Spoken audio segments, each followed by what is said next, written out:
Teaching online has its many challenges, and one of those challenges is student safety. In this video, which is part of our Teaching Virtually series, I'm going to show you the options that are available to you in both Microsoft Teams and Zoom that will allow you to create a safe environment for your students in your online lessons. Some of those options will also help you to prevent your students from disrupting your lessons. So let's take a closer look at those options.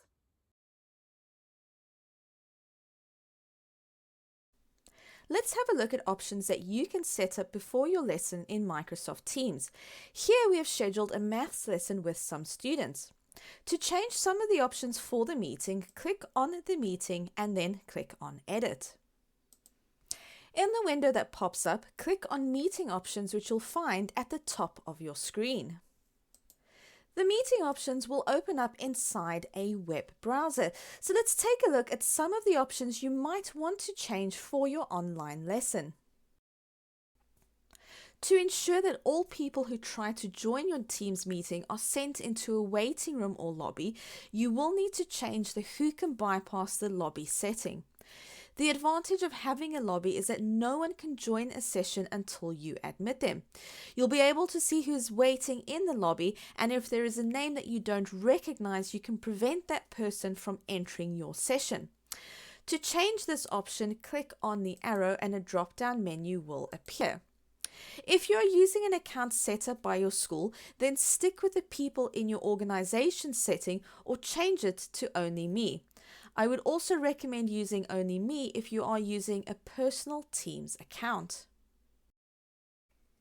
If you'd like to receive an on-screen notification when a student joins or leaves a session, then leave the Announce when callers join or leave option set to Yes.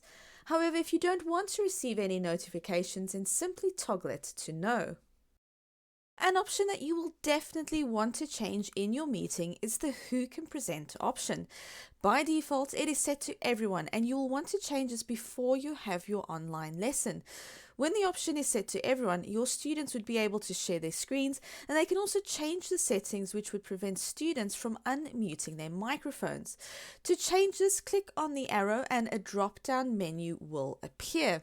You can change the settings to specific people and invite specific people to be presenters. This could be, for example, another teacher at your school. If it's only you who's going to be delivering a session, then click on Only Me. To avoid potential disruptions during your lesson, you may want to consider changing the Allow Attendees to Unmute option. When this is toggled to Yes, it means that students can unmute themselves at any time.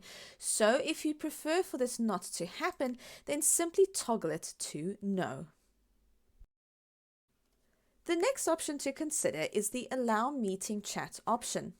The chat option provides a way for students to communicate with you during your session, but it is also a way for students to chat with each other.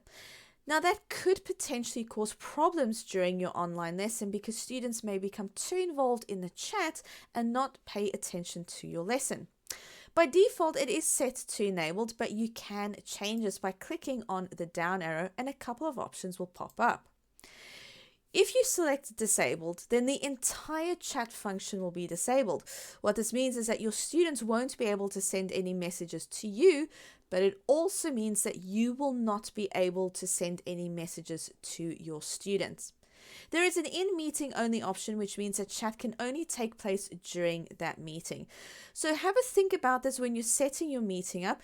If you don't mind students using the chat function, then you can leave this to enabled. As soon as you're happy with your meeting options, then all you need to do is click on the Save button and your preferred options for that meeting will be saved. Let's have a look at some of the options that you can set when scheduling a meeting in Zoom. The first option you'll want to make sure is enabled is the waiting room feature. As with Teams, people trying to join the session will enter the waiting room first and will remain there until you admit them to the session. As I said with Microsoft Teams, this has the advantage that if you don't recognize someone, if you don't recognize the name, you don't have to admit them to the session. The next option to consider is the video option. If you don't want your students to enter the session with their video feeds on, then select off for participants, but as the host, make sure that your video is set to on. More meeting options are available under advanced options. And one of those options is to mute participants upon entry, and I would recommend activating this option. If you do need to speak to or see your students during your lesson, you can actually change these settings during the meeting, and we'll have a look at how to do that. But as soon as you're happy with the settings for your meeting, then simply click on Save to schedule your meeting.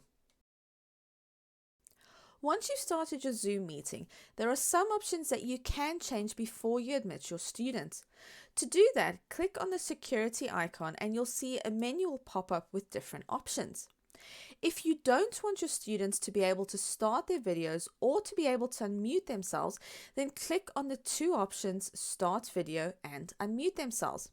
You can enable these features again at some point during the meeting by clicking on the security icon and then simply clicking on those two options again.